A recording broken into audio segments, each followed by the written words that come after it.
I had just retired when my daughter-in-law called. I was sitting in my living room, the late afternoon sun slanting through the curtains, casting golden rectangles on the carpet. My coffee table was covered in travel brochures, Yellowstone, the Grand Canyon, a road trip down the Pacific Coast Highway. I had spent the morning dreaming for the first time in decades about what I might do with my days.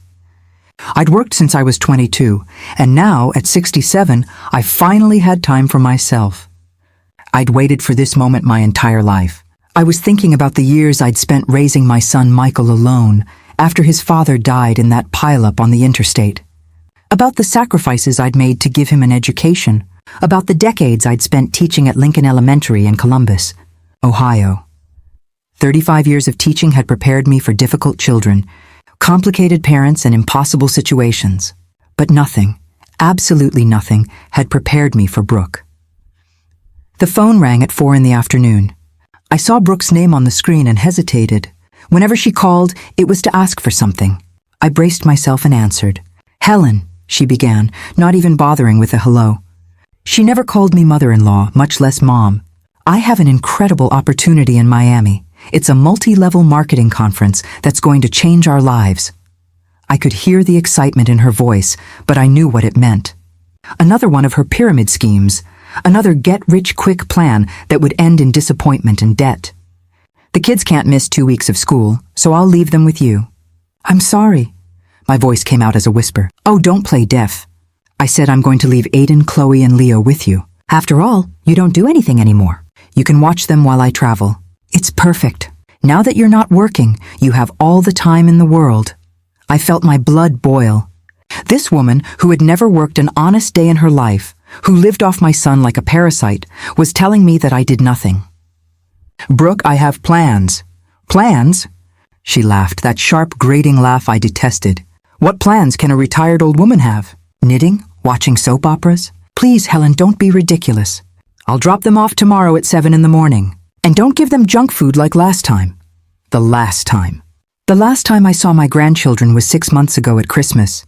And only for 2 hours, because according to her, they had to go to their other grandparents' house, the important ones, the ones with money. "I'm not going to watch them for you, Brooke." "What do you mean you're not?" "You're their grandmother. It's your obligation. Besides, Michael agrees." I knew my son didn't know about this. He worked 14 hours a day at the manufacturing plant to support this woman's whims. "If you ever want to see your grandchildren again, you'd better cooperate," she threatened. Because I decide if they have a grandmother or not. Something inside me broke. Or maybe something inside me woke up. If you knew me, you'd know that Mrs. Miller never stayed silent in the face of injustice. And this woman had just declared war. "All right, Brooke," I said, my voice as sweet as I could make it. "Bring them over tomorrow. That's more like it. And don't spoil them. You know they're difficult children, but that's because you never knew how to raise Michael properly. If he had had a decent mother—" I ended the call before she could finish. I sat there, looking at the framed retirement certificate on the wall. 35 years shaping generations, and my own daughter-in-law treated me like a free servant. But if I'd learned anything in all those years, it was that the best lessons aren't taught with words. I picked up my phone and dialed a number I hadn't used in years. "Carol, yes, it's Helen. I need your help. Do you remember what you told me about the hidden recorders you used in your divorce?" "Uh-huh. Perfect. And one more thing. Is your sister still working at Child Protective Services?" "Excellent." I hung up and poured myself a chamomile tea. Tomorrow, the real education would begin, but it wouldn't be for the children. Brooke was about to learn the most important lesson of her life. Never, ever underestimate a retired teacher with free time and a desire for justice. That night, I couldn't sleep. As I tossed and turned in bed, the memories of 35 years hit me like waves against the rocks. How did we get here? How did I allow my own family to treat me like an old piece of furniture, only useful when they needed it? It all started when Michael was just 3 years old. His father, my Richard, left one rainy October morning heading out on a business trip. The car was part of a 50-vehicle pileup in a blizzard on I-80. 23 people died. Richard was passenger number 24, but he survived for 3 days in the hospital. 3 days in which I spent our savings of 5 years trying to save him. "Take care of our son," were his last words. "Make him a good man. And boy, did I try. I was left with $100 in the bank account, a 3-year-old boy, and a teaching degree from the state university. The first few years were a hell I wouldn't wish on anyone. I worked double shifts, mornings at the public elementary school, afternoons tutoring. Michael ate before I did. If there was money for a pair of shoes, they were for him. If there was enough left for a toy on his birthday, I pretended I wasn't hungry that night. My mother, God rest her soul, would tell me, "Helen, you're going to kill yourself working like this. Find another husband, someone who can provide for you." But I would look at my Michael with those brown eyes, just like his father's, and I knew no stepfather would ever love him like I did. No strange man was going to give him the love I could. So I kept going alone. The sacrifices were endless. I remember one Christmas when Michael was 8. I had saved for 6 months to buy him the bicycle he wanted so badly. On the 24th, while he was sleeping, I realized I didn't have money for Christmas dinner. I sold my only piece of jewelry that wasn't my wedding ring, a locket from my grandmother, for $50 so I could make a turkey with all the trimmings. Michael never knew. To him, his mother was invincible. His mother could do anything. And that's how it had to be. When he got to high school, the expenses multiplied. Books, clothes, bus fare, supplies. I was still working my double shifts. But now I also sold pies at the church bake sale on Sundays. My hands, look at my wrinkled, stained hands with joints swollen from kneading dough at 4 in the morning. But it was all worth it when Michael got into Ohio State University for industrial engineering. I was bursting with pride. My son, the son of the widow Miller, the one who grew up without a father, was going to be an engineer. It was in his junior year that Brooke appeared. "Mom, I want you to meet someone special," he told me one Sunday after church. There she was in her pastel pink dress, her perfect smile, her shiny black hair falling in waves over her shoulders.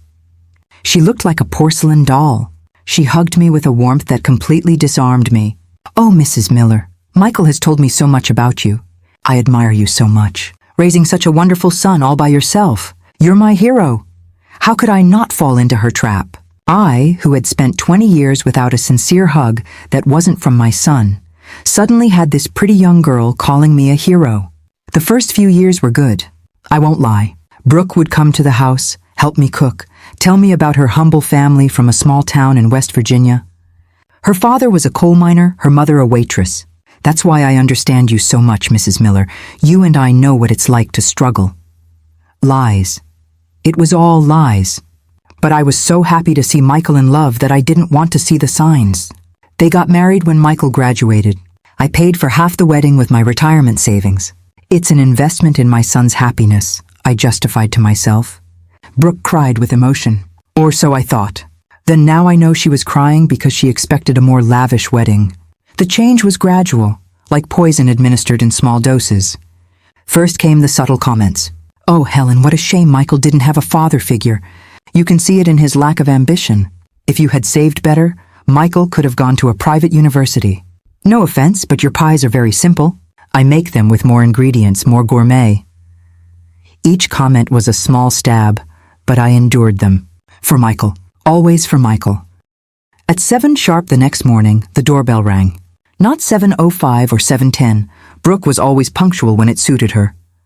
I opened the door, and there they were. 3 children with sour faces and suitcases bigger than they were.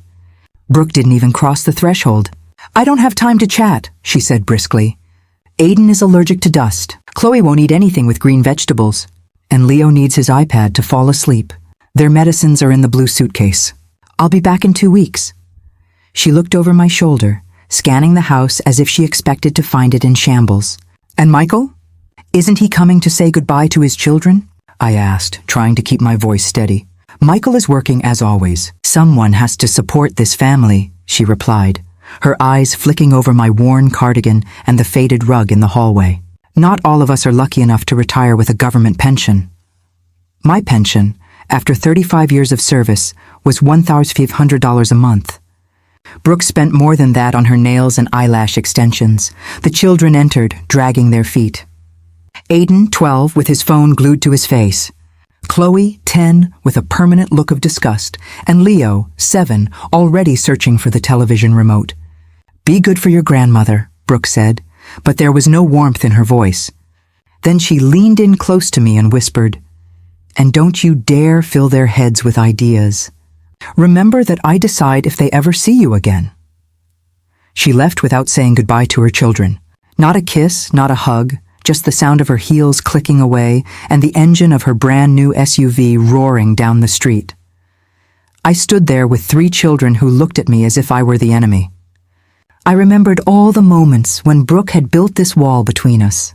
Like the time 3 years ago when I wanted to give Michael $500 for a down payment on a used car and Brooke intercepted the money. "Oh, Helen, it's better if we use it for the kids' school tuition. Education comes first, don't you think?" I never saw a receipt for that tuition.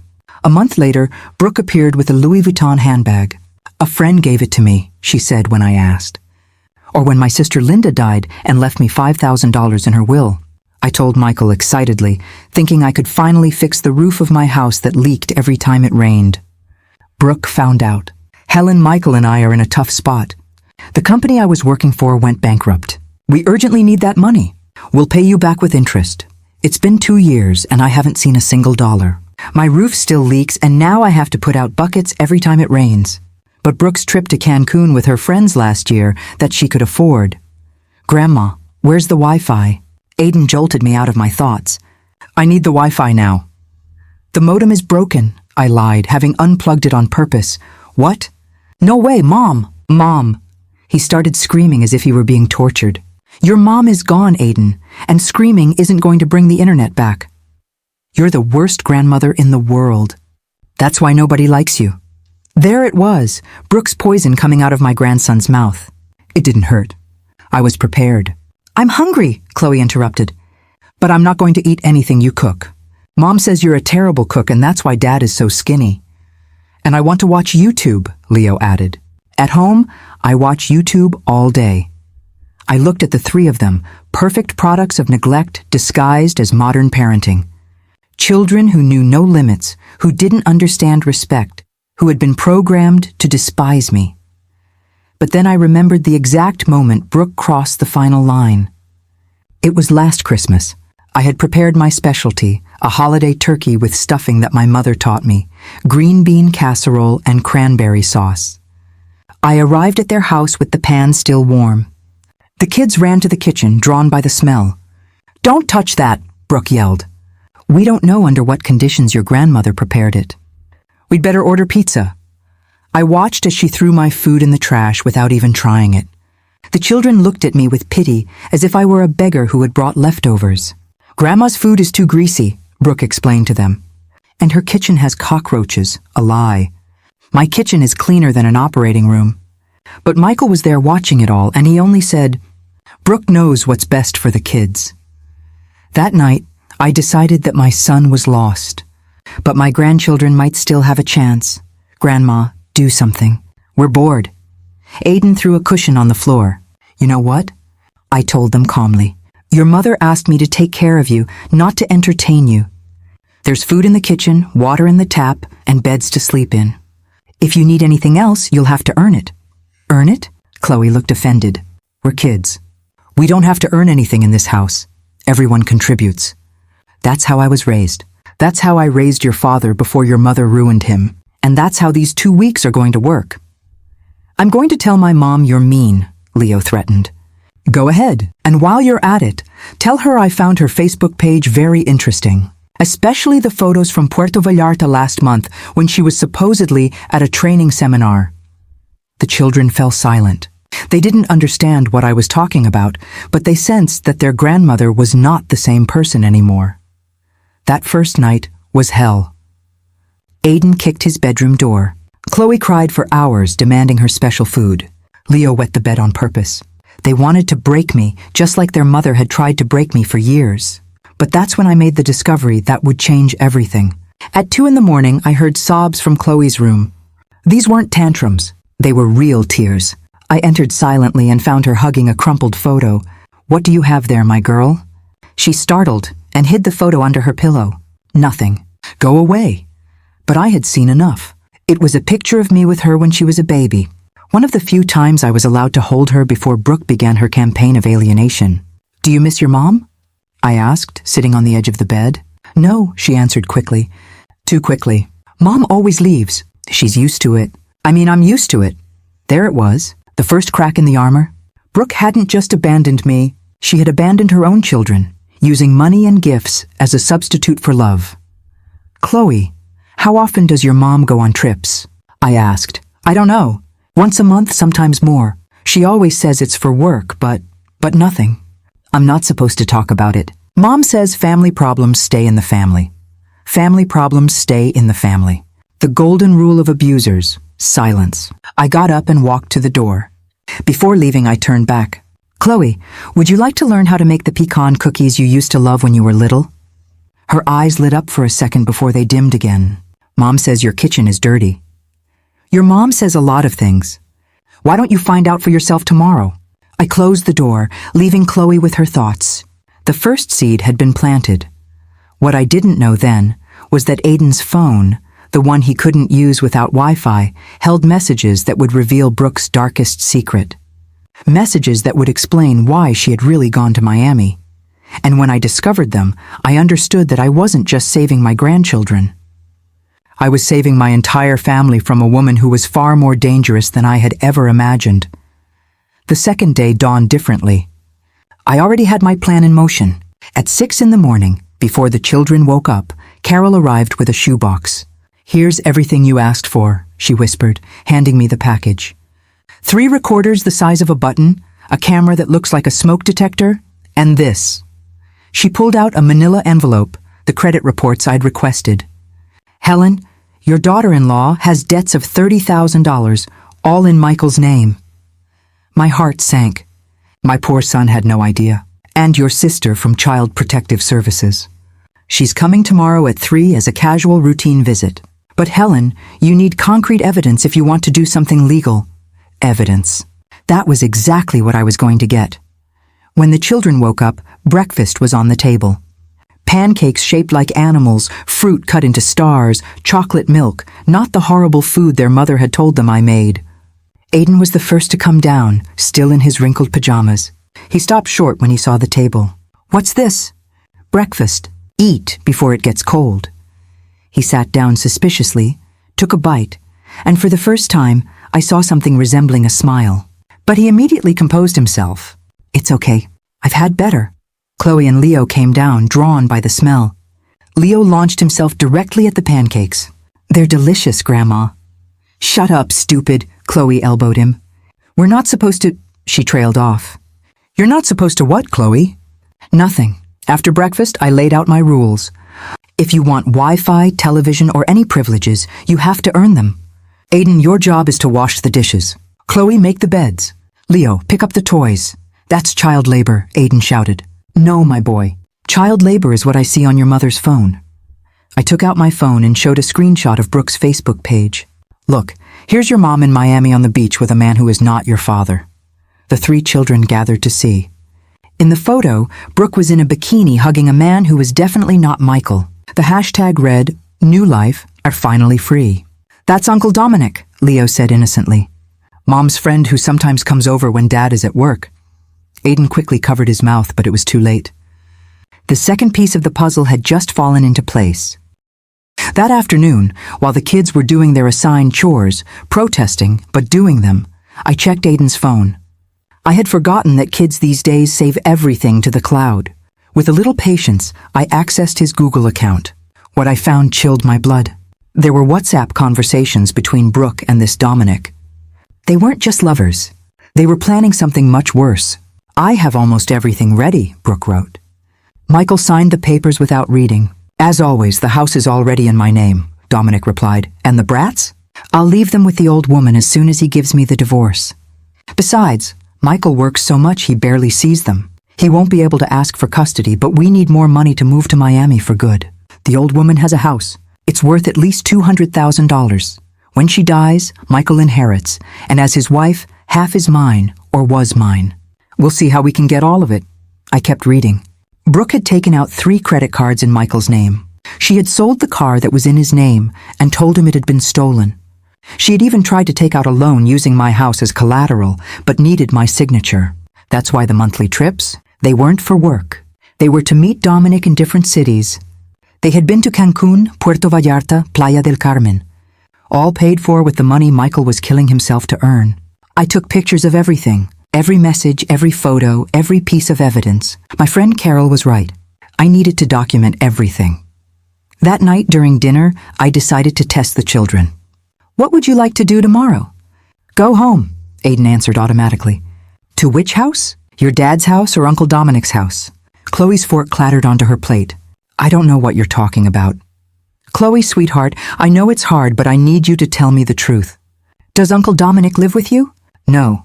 "Well, sometimes when Dad travels for work, he stays to take care of us." "In the guest room?" Leo let out a nervous giggle. "No, Grandma. He sleeps in Mom and Dad's room, and he doesn't let us in. And they make weird noises." Aiden stood up from the table, furious. "Shut up, Leo. Mom said not to say anything." "And what else did your mom tell you not to say?" It was then that Chloe broke. The tears started falling like a waterfall. That Dad is boring, that Uncle Dominic is more fun, that soon we're going to have a new house with a pool, that we're not going to be poor like Dad anymore, that we're not going to end up like you. "Grandma, living in an old ugly house." I hugged her. For the first time in years, my granddaughter allowed me to hug her, and she cried. She cried like the 10-year-old girl she was, not like the little robot Brooke had tried to create. "Grandma," Aiden whispered, and for the first time there was no hostility in his voice. "Does Dad know?" "No, my love. Your dad doesn't know anything. Are you going to tell him?" "I'm going to do something better. I'm going to make sure you are all okay, that your dad is okay, and that your mom, well, that your mom gets exactly what she deserves." That night, after putting the children to bed, and for the first time none of them protested, I called Michael. "Hi, Mom, how are the kids? Brooke told me you offered to watch them." Offered. The liar had twisted everything. "They're fine, son." "Hey, could you come over tomorrow after work? There's something with the house I need to discuss with you." "Is it urgent?" Brooke asked me not to bother her on her work trip. "It's about a leak in the roof. It could affect the structure." It wasn't a total lie. There was a leak, but it wasn't in the roof. "Okay, Mom, I'll be there around 7. I hung up and looked at the calendar. 12 days until Brooke returned. 12 days to dismantle 10 years of lies, manipulation, and psychological abuse. But now I had something I didn't have before. 3 children who were starting to see the truth. And the truth, as they say, always comes out. Tomorrow the psychologist would come. Michael would see the proof, and the house of cards that Brooke had built would begin to crumble. The 3rd day began with an explosion, literally. Leo had found the fireworks I kept for the 4th of July and decided to light one inside the house. At 5 in the morning, "Grandma, the house is on fire." Chloe screamed. I ran with the fire extinguisher that, thank God, I always keep in the kitchen. The firework had scorched the dining room curtain and filled the whole place with smoke. Leo was standing in the middle of the chaos, laughing. "It's fun, like on YouTube." "Fun? You could have burned the house down, Leo." "So what? It's an ugly house anyway. Mom said that when you die, she's going to sell it and buy us a better one." There it was, the pure venom of Brooke coming from the mouth of my 7-year-old grandson. But this time it didn't hurt me. It gave me fuel. "You know what, Leo? You're right. It's an old house. Do you know why? Because in this house, I raised your father by myself after your grandfather died. In this house, I sewed school clothes until 3 in the morning to pay for his education. In this ugly kitchen, I prepared 1,000 lunches with love so your dad would never go to school on an empty stomach." The boy stopped laughing. "And if your mother thinks she's going to get this house, she is very mistaken, because yesterday I changed my will. I'm leaving everything to a foundation for orphan children. Children who would actually appreciate having a roof over their heads." "You can't do that," shouted Aiden, who had run downstairs. "That house is our inheritance." "Inheritance? You who never visit me, who despise me, who treat me like a servant, want an inheritance. Mom says it's our right." I took out my phone and played the recording I had made the day before of their conversation at dinner. Their own voices filled the room. "Dad is boring. Uncle Dominic is more fun. We're not going to be poor like Dad anymore." The 3 of them stood there petrified. "You recorded our conversation." Chloe was pale. "I recorded everything, my girl. Every word, every confession. Because when your mother comes back and tries to turn everything against me, I'm going to have proof." It was then that Aiden exploded. And it wasn't pretty. You're a meddling old hag. That's why Dad never visits you. That's why Mom hates you. You're a bitter woman who can't stand to see anyone happy. He started throwing things. The vase my mother gave me, the picture frames on the shelf, my retirement diploma, all while screaming obscenities that no 12-year-old boy should know. I hate you. I hate you. I wish you were dead. Chloe joined the chaos.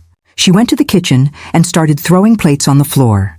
If you don't give us Wi-Fi right now, we're going to destroy your whole house. Leo, not wanting to be left out, grabbed my photo albums and started tearing the pages.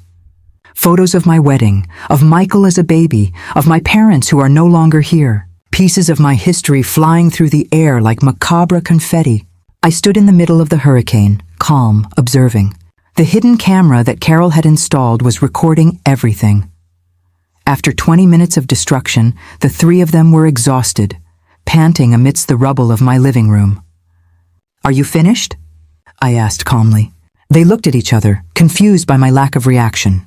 "Now you're going to clean everything up. Every broken piece, every destroyed photo. And while you do it, you're going to think about this. Your mother left you here because she doesn't love you.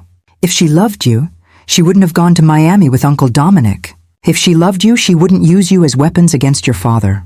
If she loved you, she wouldn't teach you to hate the only person who truly cares about you." "You don't care about us," Aiden shouted. "Oh no? Who do you think convinced your father not to sell the house when he lost his job 3 years ago? Who lent him money to pay your tuition when Brooke spent the money on her trips? Who has been saving money for your college education since you were born?" I pulled out 3 savings passbooks from the drawer, one in each of their names. Aiden, $4,500. Chloe, $3,800. Leo, $2,500. Every month from my $2,500 pension, I save $100 for each of you, since I can see you. At least it can secure your future. But you know what? Tomorrow, I'm going to the bank to close these accounts. I'm going to give that money to children who act uali value the for so fathers. Aiden grabbed his passbook with trembling hands. 100 for each of you, since I can. See you. At least it can secure your future. But you know what? Tomorrow, I'm going to the bank to close these accounts. I'm going to give that money to children who act uali value the forts of fathers. Aiden grabbed his passbook with trembling hands. 500 for me. It was for you. Not anymore. It was Chloe who broke first. Grandma, we didn't know. You didn't know? Or you didn't want to know? It's easier to believe your mother's lies than to think for yourselves, isn't it? At that moment, the doorbell rang. It was Lauren, Carol's sister from Child Protective Services. "Good morning, Mrs. Miller. I'm here about a call we received regarding possible child neglect." The children turned white. "Please come in. As you can see, the children have just had an episode." Lauren observed the destruction, took out her camera, and started taking pictures. "Did the children do this?" "Mom says it's their way of expressing themselves," Leo murmured. "Your mother encourages them to destroy other people's property?" "Mom says Grandma is old and it doesn't matter what she thinks," Chloe replied. Lauren took notes. "And where is your mother now?" "In Miami on a work trip," Aiden said automatically. "Work." I took out my phone and showed the Facebook page. A new photo, her and Dominic toasting on a yacht. Lots of work, as you can see. The days that followed were a whirlwind of preparation and healing. Michael came over after work, his face drawn and tired, but he listened as I laid out everything I had discovered. I showed him the screenshots of Brooke's messages with Dominic, the bank statements, the photos, the evidence of her plans to take the children and disappear. He sat at my kitchen table, silent, his hands shaking as he read through the proof of betrayal. "How could I have missed all of this?" he whispered, his voice hoarse. "Because you trusted her, Michael. Because you wanted to believe the best." He nodded. Tears in his eyes, and for the first time in years, I saw the boy I had raised vulnerable and hurting, but still capable of love. We called Mr. Martinez, the lawyer Carol had recommended, and he came to the house with a stack of forms and a plan. Emergency custody, divorce proceedings, a restraining order if necessary. Lauren from Child Protective Services agreed to be present when Brooke returned, and Dr. Wallace, the psychologist, wrote a report on the children's emotional state. The children, meanwhile, began to change before my eyes.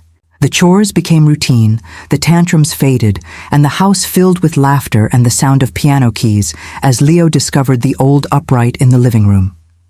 Chloe started helping me in the kitchen, and Aiden, after a long talk with Michael, began to open up about his fears and anger. We had family meetings every evening, talking about feelings, about truth, about what it means to be a family. The children wrote letters to their mother, pouring out their confusion and pain. And then, as Dr. Wallace suggested, we burned them in the backyard, letting the smoke carry away some of the hurt. The day of Brooke's return arrived. The children were at Carol's house, safe and distracted with board games and cookies. Michael and I sat in the living room, the lawyer beside us, the documents laid out on the coffee table. My heart pounded as I watched the clock. At 12:03, I heard the engine of Brooke's SUV. She swept into the house without knocking, dragging her suitcase behind her, sunglasses perched on her head, her skin tanned and glowing from her time in Miami. "Michael, what are you doing here? You should be at work. Where are the kids? I hope you haven't spoiled them, Helen. It's hard enough for me to—" She stopped when she saw Mr. Martinez. "Who is this?" Michael stood up, his voice steady. "We need to talk." "Talk about what?" "I'm tired from the trip. The kids and I are going home." "The kids aren't here," I said, my voice calm.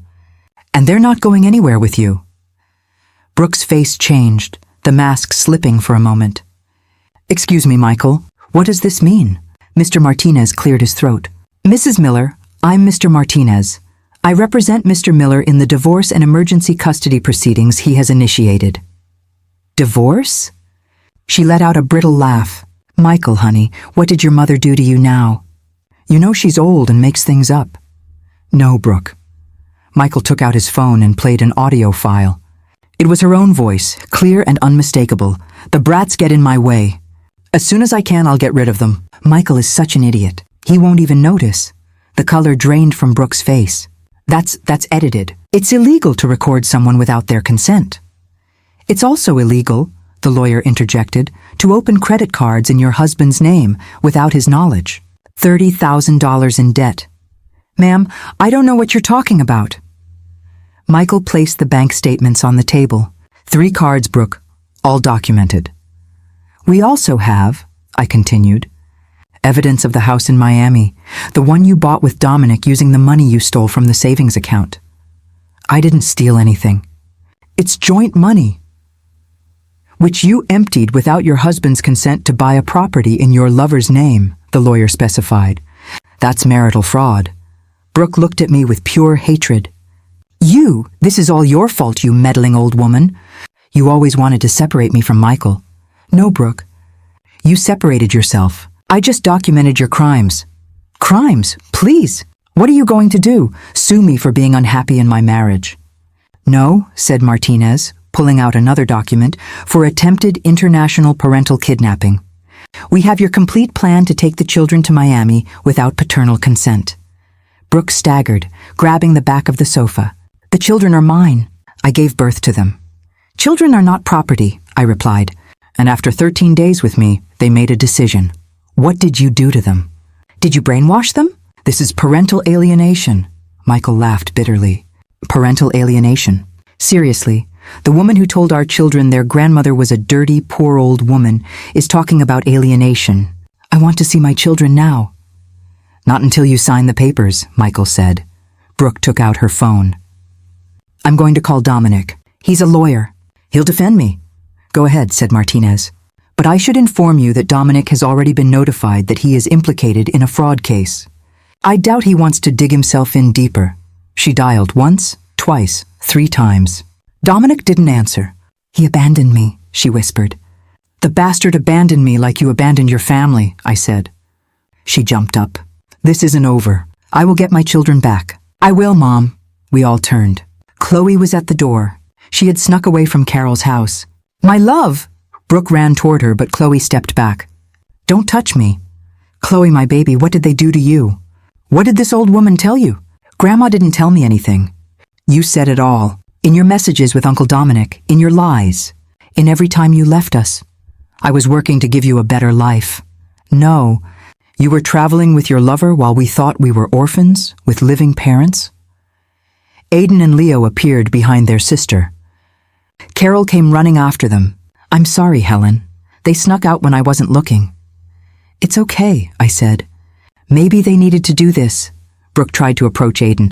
Son, my love, your sister is confused. No. Mom? You're the one who's confused if you think we're going back with you. I am your mother. A mother doesn't call her son a mistake, Leo said in his little voice. I heard you. You told Uncle Dominic that I was a mistake. Brooke turned pale. No, I didn't. You're making that up. A mother doesn't steal her children's college money, Aiden added. A mother doesn't use us as an excuse for her lies, Chloe continued. A mother protects us, the three said in unison. Like Grandma does. The silence that followed was heavy, the kind that fills a room with the weight of truth. Brooke looked at her children one last time. For a moment, it seemed like she was going to cry, but narcissists don't cry for others, only for themselves. She grabbed the papers, signed them furiously, and threw them on the table. I hope you're happy. You've just taken a mother away from these children. No, Leo replied with a maturity beyond his 7 years. We just gained a family. Brooke stormed out, slamming the door.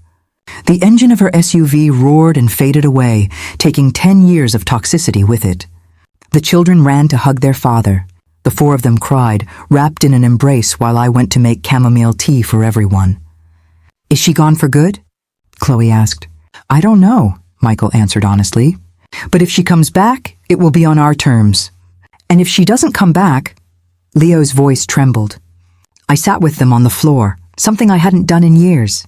If she doesn't come back, we will move on because you don't beg for love, my children. Love is given freely or it isn't love. Aiden looked at me. Grandma, are you okay? I'm better than okay, my boy. For the first time in 10 years, this family is free. That night, as we ate the chili we had prepared days before, Michael raised his glass of iced tea. To Mom, to the woman who saved us all. To Grandma, the children shouted. But I raised my glass for something else, to the truth. Because in the end, the truth always wins. And as I looked at my family, my real family, gathered around my humble table, I knew that all the pain had been worth it. The teacher had taught her last and most important lesson. It's never too late to stand up for what you love. 3 weeks passed in a gentle golden blur. The house, once echoing with tension and the sharp edges of old wounds, now filled with laughter, music, and the clatter of children's feet. The transformation was slow but steady. The children, who had arrived as strangers, were now at home. Aiden, once sullen and angry, began to help me in the garden, asking questions about tomatoes and worms, sometimes even smiling as he worked. Chloe, who had hidden behind sarcasm and scowls, started to leave little notes for me on the kitchen table. Drawings of flowers, a thank you for her favorite cookies, a poem about the color of the sky. Leo, the youngest, was everywhere at once, his energy boundless, his curiosity insatiable. He played the piano every morning, his small fingers stumbling over the keys, but the melody was always sweet. Michael changed too. The exhaustion that had weighed him down for years seemed to lift. He started coming home earlier, cooking dinner with me and the kids, learning how to make my mother's chili and laughing when he burned the onions. He took the children to the park on weekends, something he hadn't done in years, and sometimes I would watch them from the window, my heart full to bursting. The children's grades improved. Aiden made the honor roll for the first time. Chloe joined the volleyball team, her confidence growing with every practice. Leo discovered a love for music, and I found him one afternoon composing a little song for me on the piano, his tongue sticking out in concentration. The neighborhood noticed the change too. Word spread about what had happened with Brooke, but instead of gossip, there was support. Neighbors brought over casseroles and pies, and one mother asked if I would consider giving art lessons to her daughter.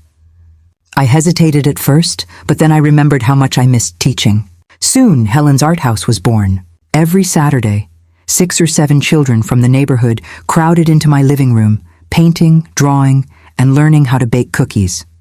I charged a small fee, but the real reward was the joy on their faces. The way they ran to show me their latest masterpiece, the way they called me Grandma Helen even if I wasn't their grandmother. Michael worked hard to pay off the debts Brooke had left behind. He was promoted to production manager at the plant, and with the raise, he was able to start saving again. He and I talked late into the night sometimes, about the past, about Richard, about the future. He apologized for not seeing the truth sooner, for letting Brooke come between us, but I told him that love can blind even the best of us. What mattered was that he was here now, present and fighting for his children. Brooke's presence faded from our lives. The last we heard, she was working as a caregiver for the elderly in another state. Chloe found her Facebook profile one day and showed it to me. There were no photos of the children, no mention of Michael, just selfies and inspirational quotes about starting over. Aiden, who had once been so angry, just shrugged. Maybe she'll learn something, he said. Maybe she'll finally be happy. I hoped so too, in a way. I didn't want to carry hate in my heart. I wanted to be free, and I wanted the children to be free too. Mother's Day arrived, and I didn't expect anything. I had never been celebrated much on that day, not even when Michael was small. But that morning, the children woke me up with breakfast in bed, scrambled eggs, toast, and a cup of coffee, all slightly burnt, but made with love. "Happy Mother's Day, Mama Helen," they shouted, piling onto the bed, nearly tipping the tray. Michael stood in the doorway, smiling, holding an envelope. Inside were legal papers. "The children want you to be their legal guardian as well," he explained. "In case something happens to me, they want to make sure they stay with you, not with Brooke." "It was their idea," Aiden said, his voice proud. I cried, tears of joy and relief, and hugged them all so tightly they squealed. That afternoon, we had a picnic in the backyard. The children played tag, Michael grilled burgers, and I sat in the shade, watching them, feeling a peace I hadn't known in years. After everyone had eaten, Aiden stood up and cleared his throat. "I wrote something for school," he said, pulling out a piece of paper. "It's about Grandma." He read, his voice steady and clear. "My hero doesn't wear a cape or fly. My hero is 67 years old, has wrinkled hands from working so hard, and the biggest heart in the world. My hero is my grandmother, who taught me that true love isn't bought with expensive gifts or lavish trips. It's built with patience, with boundaries, with presence. My grandmother saved me from becoming a monster. She taught me that family isn't just blood, it's a choice. And I choose my grandmother today and always." There wasn't a dry eye at the table. Chloe, not to be outdone, read a poem she had written. "Once there was a girl so lost, in a world of lies and frost. A grandma came with love so true, and showed her a path fresh and new. Now the girl is lost no more, for she found love at her grandma's door." Leo handed me a drawing. It was all of us in front of the house, holding hands, with the words, "My real family," written in his careful, crooked letters. I hugged them all, my heart overflowing. The weeks turned into months. The art school grew, and soon I was giving workshops at Lincoln Elementary, the very school where I had taught for 35 years. The principal called one morning, asking if I would consider running an after-school program. I agreed, and the children from all over the neighborhood came, eager to learn, to create, to be part of something warm and safe. My house was always full, of children, of laughter, of life. Saturday dinners became a tradition. Michael cooked, the kids set the table, and I watched them, grateful for every moment. Sometimes, after everyone had gone to bed, I would sit in the garden, looking up at the stars, thinking of Richard. I would tell him in the quiet of the night that I had done it. I had raised our son, and now I was helping to raise our grandchildren. Not in the way we had imagined, but in the way life had given us. One evening, as the sun set and the garden glowed with the last light of day, Leo climbed onto my lap. "Grandma, are you happy?" he asked, his eyes wide and serious. I looked around at my family, Michael laughing with Aiden over a joke, Chloe braiding flowers into her hair, the house behind us full of warmth and hope. I realized that I was more than happy. I was whole. I was needed. I was loved. The children healed, slowly but surely. Therapy helped, but so did the routines, the boundaries, the unconditional love. They learned that family is not about perfection, but about showing up, about forgiveness, about choosing each other every day. They learned that love is not something to be earned or begged for, but something to be given freely and received with gratitude. I thought of Brooke sometimes, alone in another state, caring for strangers. I hoped she would find peace, that she would learn to love herself and others. But I no longer worried about her shadow falling over us. We had built something stronger than her lies, something real, something lasting. The teacher in me knew that the lessons would never end. Family is a classroom where we never stop learning how to love, how to forgive, how to begin again. And as I watched my grandchildren grow, as I watched my son become the father he was always meant to be, I knew that the greatest lesson of all was this: it is never too late to stand up for what you love, to set boundaries, to choose joy, to build a home where everyone belongs.